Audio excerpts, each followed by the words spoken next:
여러분 제가 어제도 말씀드린 것 같은데 아이들이 언제 여러분 아이들 향하여서 마음이 어려움이 있냐면 잘못된 길인데도 불구하고 그 아이는 그 자리가 내 자녀가 분명히 이게 잘못된 길인 줄 알고 있어요. 그런데 이곳밖에 친구가 없고 이곳밖에 있을 데가 없다고 자신의 한계를 지어서 부모가 볼 때는 어때요? 그냥 차라리 혼자 집에서 뭐 책을 읽던 혼자 집에서 뭐 TV를 보던 이랬으면 좋겠는데 꼭 나가서 노는 것이 결국 이 아이에게 도움이 되지 않는 자리. 우리의 믿음의 자리도 그럴 수 있다는 걸 여러분 놓치지 마셔야 됩니다. 이 모든 것의 시작이 어디일까요? 하나님 안에 있지 않으면요 모든 자리는요 채워질 수가 없습니다.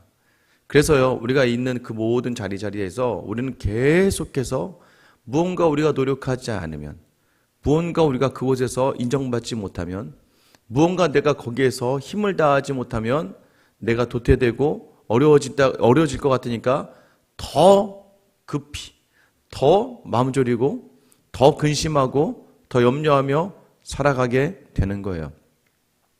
그래서 빌립보서에서 생각난 단어가 바로 자족입니다. 하나님 안에서 감사와 기쁨과 만족이 있는가? 이것을 누가 주신 것인가? 하나님이 주신 사람. 그래서 사람들을 봐도요, 그러니까 내가 무엇을 하든 확실한 게 있는 사람은요, 다른 것에 휘둘리지 않아요. 그냥 자꾸 아내가 불안하니까 자꾸 다른 사람들과 구색을 맞추려고 그러고, 다른 사람들의 시선을 신경 쓰고, 또 다른 사람들 속에서 뭔가 인정을 받아야 내가 될 것 같으니까 자꾸 그쪽으로 향하다가 어떻게 됩니까?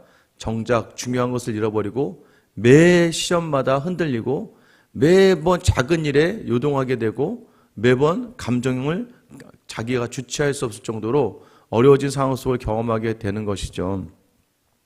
그렇게 되면요, 그 사람의 가족뿐만 아니라 그 사람을 따라가는 사람들 또한 더 어려움에 처하게 됩니다. 여러분, 어제까지 다윗이 자기 스스로 생각하며 하나님께 묻지 않고 블레셋으로 향하잖아요.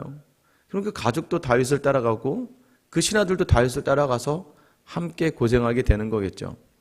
사울은요, 왕이 된 이후부터 늘 사람들의 시선만 신경 쓰다가 계속해서 동원해서 다윗을 잡으려고 계속해서 모든 자리가 하나님은 없고 자기 자신을 위하는 자리가 되다 보니까 밑에 있는 사람들 또한 나라 또한 어려워질 수밖에 없게 되다가 이제 오늘 사울이 완전히 무너진 자리에 서게 됩니다. 3절에 보면 사무엘이 죽었으므로 온 이스라엘이 그를 두고 슬피 울며 그의 고향 라마에서 장사하였고 사울은 신접한 자와 박수를 그 땅에서 쫓아내었더라. 영적인 지도자인 사무엘이 죽었습니다. 사무엘의 죽음을 알고 다윗은 그 죽음을 알고 유다 광야 아래로 내려갔고 사울은요 이 사무엘이 죽은 것을 딱 알고 많은 사람들이 슬퍼하는 것을 보자 무엇을 합니까? 신접한 자와 박수를 쫓아내었다라고 이야기해요. 하나님은요 그 땅에 신접한 자 박수를 다 죽이고 다 쫓아내라고 하셨거든요. 그러면 그 전까지는 그렇게 뒀다가 왜 이 일을 할까요? 사울은 다분히 정치적인 의도가 좀 있습니다. 사무엘이 죽은 이 상황 속에서 이제 영적인 지도자의 자리까지, 그런데 정확하게 바라다 보면 사울은요 내가 이것을 행함으로 하나님도 나를 좋아하시겠지, 내가 이것을 행하다 보면 사람들도 나를 좋아하겠지. 여러분에게 다시 한번 이 신앙의 자리와 종교의 자리에 대한 구분이 필요합니다. 이 종교가 된다는 건 뭐냐면 내가 이렇게 새벽 기도를 열심히 하면 하나님께서 좋은 것으로 주시겠지. 여러분 틀린 말은 아닌 것 같지만 잘 생각해 보세요. 내가 이렇게 열심히 봉사하면 하나님께서 나를 기억하셔서 반드시 좋은 걸 주시겠지. 이 모든 것의 목적지가 어디냐면 내 만족과 내 유익이 되는 자리. 사실은 처음은 이렇게 믿음이 시작할 수 있습니다. 처음에 초신자일 때거나 믿음이 연약할 때는 그게 시작할 수 있어요. 그러나 우리의 모든 섬김과 이 예배와 모든 자리의 목적은 하나님을 기쁘시게 하는 나의 인생, 하나님의 뜻에 살려고 하는 나의 발걸음. 모든 것이요, 신앙으로 가야 돼. 이미 주셨거든요. 이미 내게 생명을 주시고 이미 내게 은혜를 주셨기 때문에 향하는 자리와 무언가 이 세상에 남겨둘 것들을 위해서 향하는 자리를 여러분이 잘 구분을 하실 수 있어야 됩니다. 그렇지 않으면 그것이 그저 종교가 돼요. 여러분들 종교인이 될 수 있습니다. 근데 우리는 종교인을 넘어서서 신앙인이 되는 거예요. 믿음의 사람이 되는 것이죠. 여러분, 그래서요, 모든 사울이 자신의 한 것에 기준을 둔 사람이 특징이 뭐예요? 종교인의 특징이 뭔지 아세요? 종교인의 특징은 5절에 딱 나오죠. 사울이 블레셋 사람들의 군대를 보고 두려워서 그의 마음이 크게 떨린지라. 여러분이 이 기독교가 종교가 되면요, 뭔가 열심을 다하고 최선을 다하고 누가 봐도 막 기도도 막 찬양도 손을 들고 막 하는 것 같아요. 그런데 그 사람이 종교인의 특징이 무엇이면 돌아서서 당장 내 앞에 드러나지는 어려움과 내 앞에 답답한 현실 앞에서 무너져 버리는 거예요. 금방 전능하신 하나님을 찬양하고 영광의 주님이라고 이야기하고 모든 것이 가능하신 하나님이라고 이야기하고 내 문제보다 크신 하나님이라고 다 찬양하고 고백하고 기도는 다 해놓고, 여러분, 근데 그 찬양과 기도가 무엇을 위한 것이었어요? 다 나를 위한 것이었다는 거죠. 여러분, 다시 한번 생각해 보시기 바랍니다. 우리의 모든 삶의 자리는 나를 위한 자리를 넘어서야 돼요. 처음부터, 그러니까 주일만 예배 들어 오시는 분들은 그게 또 맞을 수도 있어요. 그분들한테는. 여러분을 위해서 예수 잘 믿어야 됩니다. 여러분의 삶을 놓고 예수 믿어. 이 정도는 주일에 그저 예배 드리러 오시는 분들, 그런 분들은 맞아요. 그렇게 하면 여러분 복 받는 거예요. 예수 믿어서 복 받으세요라고 할 수 있습니다. 근데 이미 여러분, 이 새벽 정도 나오는 여러분과 저는 이미 복을 받았어요. 이미 우리에게 영생을 주셨고 자기 전부를 주셨고 하나님의 가장 귀한 아들을 주셨단 말이에요. 그래서 우리의 삶이요, 주님이라고 고백하는 순간부터는 하나님을 기쁘시게 하고 하나님이 원하시는 자리에 서야 되는 것이죠. 그게 무엇입니까? 그게 믿음이에요. 그래서 믿음으로 서는 사람은요, 믿음으로 서다 보니까 내가 원하지 않는 환경과 내게 어려움과 닥쳐지는 어려움과 모든 문제 앞에서도요, 하나님을 기대하며 감사로 나아갈 수 있지만 종교로만 이 자리에 서면요, 금세 어려움 앞에서 확 무너져 버려요. 그래서 믿음의 단단함을 어떻게 확인할 수 있어요? 시련과 어려움 속에서도요, 소망을 이야기할 수 있는 사람. 모두가 다 광야 한가운데서도요, 하나님 한 분을 바랄 수 있는 사람. 그런데 우리가 종교가 되면요, 광야 한가운데서 물이 나길 바라요. 샘이 솟아나길 바라고 내 주변에 많은 사람들이 나를 보호해주고 나를 도와주길 바라고, 그러니까 자꾸 모든 것이 뭐예요? 다 세상의 것으로 채워질 것들만 생각하고 그러다 결국에 뭐예요? 블레셋 앞에서 무너져 버리는 거죠. 여러분, 오늘 사울이 그랬습니다. 신접한 여인도 몰아내고 박수도 몰아내면서 뭔가 개혁을 일으키는 것 같지만 그 중심에 누구예요? 자신이었어요. 왜 그렇습니까? 이내 곧 그 앞에서 무너져 버립니다. 그러자 어떻게 해요? 기도해. 6절 보세요. 사울이 여짜오되 여호와께 묻자오되 여호와께서 꿈으로도 우림으로도 선지자로도 그에게 대답하지 아니하심으로. 여러분, 하나님께 묻는데 답이 없다. 여러분, 그러면 둘 중에 하나입니다. 아직 때가 아닌 거예요. 근데 이런 긴급한 상황에서 답이 없다. 여러분, 그럼 사울의 문제를 돌아봐야죠. 사울이 지금 놋 땅에 거주하는 제사장들 다 쳐 죽였어요. 여러분, 사울에게는 이미 하나님이라는 존재는 자신이 어려울 때만 찾게 되는 존재, 자신의 이익을 위해서 찾는 존재. 하나님께 물어왔습니다. 여러분, 사실 이렇게 물으면 안 돼요. 답이 없어요. 그럼 어떻게 해요? 답이 없으면 옷을 찢고 머리에 숯불을 올리고 간절하게 회개를 하며 통곡을 하며 하나님을 찾았더라면. 여러분, 그런데 여기서 어떻게 그런 모습은 있지 않죠. 그러자 자, 보세요. 기도 잠깐 해보고 나름대로 새벽 기도라고 와보고 무언가 내 문제를 해결하게 나왔는데 해결이 안 돼요.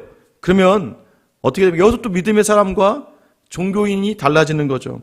7절 말씀 보세요. 사울이 그의 신하들에게 이르되 나를 위하여 신접한 여인을 찾으라. 여러분, 이게 얼마나 참 속도 없죠. 정말 이거 정말 자기가 쫓아낸 신접한 여인을 하나 찾으라는 거죠. 누굴 위해서요? 나를 위해서. 왜요? 내가 그리로 가서 그에게 물으리라. 여러분의 믿음이 참 믿음이 아니라 종교가 되면요, 기도해요? 응답이 없어요? 그럼 세상으로 다시 나가요. 세상의 방법으로 세상 사람들에게 물어보고 세상 사람들에게 무언가 위로를 받고 싶고, 여러분 그러지 않습니까? 그러니까 괜히 제가 이제 가끔 보다가 여기 보면 이제 뭐 그런 커뮤니티 같은 게 있잖아요. 뭐 엄마들의 모임, 뭐 누구들의 모임, 뭐 어디 카페 막 이런 데 가다 보면 그런 거 있잖아요. 괜히 그 마음 위로를 받고 싶으니까 자기 글을 거기다 올리거나, 또 여러분도 그러지 않아요? 친구에게 전화해서 또 가장 내 편이 되어줄 사람한테 먼저 연락해서 자기 먼저 위로를 받고 싶고 잘한다 이야기를 사람들에게 듣고 싶은 거죠. 근데 그래서 변하는 게 뭐가 있을까요? 아무것도 없어요. 여러분 결국에는 뭐 어떻게 됩니까? 사울이 신접한 여인을 찾아요. 찾아냅니다. 엔돌에 신접한 여인이 있대요. 그래서 그 여인을 찾아갑니다. 그 여인을 찾아갔더니 9절에 보면 그 여인이 뭐라고 얘기해요? 사울이 지금 신접한 사람 다 죽이는데 나 못한다. 영을 불러오라는 부탁에 아니 못한다고 얘기합니다. 그러자 10절 말씀 보세요. 이제 어처구니가 없는 거예요. 사울이 여호와의 이름으로 그에게 맹세하여 이르되 여호와께 살아계심을 두고 맹세하노니 네가 이 일로 벌을 당하지 아니하리라 하니. 아니 신접한 여인을 불러내고 거기에다가 사람을 불러내라고 이야기해놓고서는 그렇게 하면 큰일 나. 당신이 고발하거나 당신이 소문을 내면 나 죽습니다라고 했더니 내가 여호와께 내가 맹세할게. 하나님이 가장 싫어하는 일을 하면서도 하나님의 이름으로 하는 거예요. 여러분 이게 종교인이 되면, 그래서 이것이 하나의 관습이 되고 하나의 여러분의 사상이 되어버리거나 여러분의 그냥 생각 이념이 되어버리면요, 이 종교가 이렇게 무섭습니다. 무언가를 하면서도 겉은 다 하나님의 이름으로 하는 것처럼 느껴지는 거죠. 여러분 우리가 섬기는 모든 자리자리 일들 자세대로 하나님이 싫어하시는 일인데도 여러분 어떻게 얘기해요? 내가 하나님 원하지 않는 일을 하면서도 하나님 이거 되면 하나님께 제가 하나님의 길 기억할게요. 하나님 제가 저 사람 도울게요. 근데 그게 사람들이 다른 사람이 보더라도 도덕적으로 그다지 옳은 일이 아니거든요. 심지어는 자기가 쫓아냈던 신접한 여인을 불러다가 갑자기 뭐라고 이야기합니까? 11절에 여인이 이르되 내가 누구를 내게 불러 올리랴 하니 사울이 이르되 사무엘을 불러 올리라. 사무엘을 불러 올리래요. 여러분 지금 이게 말이 안 되죠. 그러자 결국에는 12절 보세요. 여인이 사무엘을 보고 큰 소리로 외치며 사울에게 말하 이르되 당신이 어찌하여 나를 속이셨나이까? 당신이 사울이시니이다. 여러분 지금 여인이 불렀는 게 사울 맞을까요? 사무엘이 맞을까요? 아니죠, 여러분. 이미 한 번 죽은 인생이 이 땅에 다시 나타날 수가 없고, 그것도 하물며 하나님이 가장 역겨워하시는 신접한 여인을 통해서 사무엘이 왔다는 게 말이 안 돼요. 여러분 이 상황은 어떻게 되는 거예요? 이 사람을 미혹시키기 가장 좋은 사단의 역사입니다. 이 신접한 여인에게 사무엘이 보여집니다. 근데 그게 이제 귀신이에요. 사단의 역사예요. 그것을 보고 그런데 여러분 그것도 아셔야 돼요. 귀신 들린 사람들도요, 영적인 능력은 있어요. 그러자 이 사람이 사울을 알아보는 것이죠. 그러나서 왕이 물었으면 그에게 이르되 네가 무엇을 보았느냐 하니 여인이 사울에게 내가 영이 땅에서 올라오는 걸 보았는데 14절에 보면 한 노인이 올라오는데 그가 겉옷을 입었나이다. 한 노인이 올라왔는데 이 겉옷은 제사를 드릴 때 입었던 옷이다라고 얘기해요. 그러니까 제의적 옷을 입고 있었다. 그래서 노인의 제의적 옷을 입었다라고 이야기하니까 당연히 사울이 어떻게 됩니까? 사무엘인 줄 알고 그의 얼굴을 땅에 대고 절하니라. 사무엘인 줄 알았대요. 그러니까 사울도 정말 이 여인의 말 한마디에 어디 자기가 보이진 않았는데 지금 노인이 한 명이 여기 서 있어요. 이 여인이 지금 옷을 입었는데 제의적 옷을 입고 제사장의 옷을 입고 있어요. 사울이 보이지도 않는데 거기서 땅에 대고 엎드렸다는 것이죠. 여러분 우리가요 정말 하나님을 놓치면 이렇게 되는 거예요. 예수 믿으면서 점 보러 가는 거고, 예수 믿으면서 신문에 있는 사주 보면서 하루를 자기가 내 인생이 어떤가, 오늘 66년생, 77년생, 88년생 어떤가 이런 거 보다가 거기에 휩쓸리고 내가 동쪽에 가면 좋은 사람을 만나겠다는 것도 있고, 여러분 세상의 것들에 대해서 하나님을 온전히 붙들지 못하니까, 하나님에 대한 확신이 없으니까 자꾸 삼재네, 아홉수네, 내가 이게 재수가 없네, 액땜을 해야겠네, 우리도 모르게 자꾸 세상적인 방법으로 가면서 이것들을 해결하려고 할 때가 있다는 거예요. 무엇을 놓치면요? 하나님을 놓치면요. 그래서요 우리가 자유할 수 있는 이유가 무엇이냐면, 무엇을 주셔도 하나님이 주셨기 때문에 그 안에서 우리는 흔들리고 요동하지 않는 거예요. 그게 하나님 믿음의 사람에게 주시는 하나님께서 원하시는 자리라는 것이죠. 여러분의 자리를 다시 한번 돌아보시기 바랍니다. 자꾸 사람의 시선을 의식하고 자꾸 사람들에게 인정받으려고 하고 자꾸 사람들에게 칭찬받으려고 하다가 하나님을 놓치는 거예요. 그러다가 결국 어떻게 됩니까?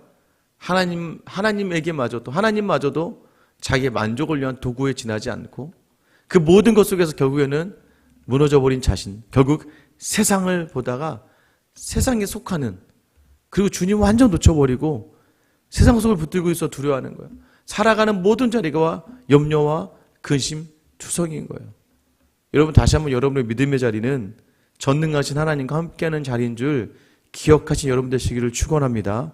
흔들리지 마셔야 돼요. 근데 매번 작은 일에 흔들리니까, 매번 여러분 무슨 일 있을 때마다 기도는 그렇게 해놓고 나가서 다 걱정하면 여러분 그게 무슨 믿음의 유익이 있겠습니까? 오늘 사울은요, 끝까지 자신의 시선의 끝이 하나님이 아니었어요. 끝까지 사람이었어요. 살아있을 때 사무의 말, 하나님의 말을 듣지 않았는데 하물며 이것이 무엇이 중요하겠습니까? 오늘 시간 누구를 보며 여러분 믿음의 자리에 서 있는가? 저 여러분이 다시 한번 하나님만 바라보며 여러분 지금 여러 가지 연료와 근심의 모든 것도요, 하나님께 내어드리며 여러분 믿으지 말고 굳건히 설 수 있는 저 여러분 되시길 예수님의 이름으로 축원합니다. 기도하겠습니다. 하나님, 우리의 인생의 모든 자리마다 하나님의 은혜가 있음을 기억하는 우리 모든 성도들 다 되게 하여 주시옵소서. 하나님, 지금도 마음에 두려움이 있고 염려가 있고 불편함이 있고 여전히 삶의 어려움으로 말미암아 낙심하고 넘어져 있다면, 우리가 무엇을 보다가 넘어졌는지 다시 한번 돌아보게 하여 주시고, 하나님 응답이 없다면, 급한데 지금 이 일을 해결해야 되는데 하나님 응답이 없다면, 혹여나 내가 하나님 앞에서 하나님 음성을 가로막을 나의 죄와 나의 문제가 있지 않았는지 돌아보며 회개하게 하시고, 아버지 하나님, 특별히 그 무응답 속에서도 기다리며 믿음으로 견디며 지금 주신 모든 것에 감사로 받으며 모든 순간순간마다 하나님을 기쁘시게 하는 우리의 삶의 결단이 있게 하여 주시옵소서.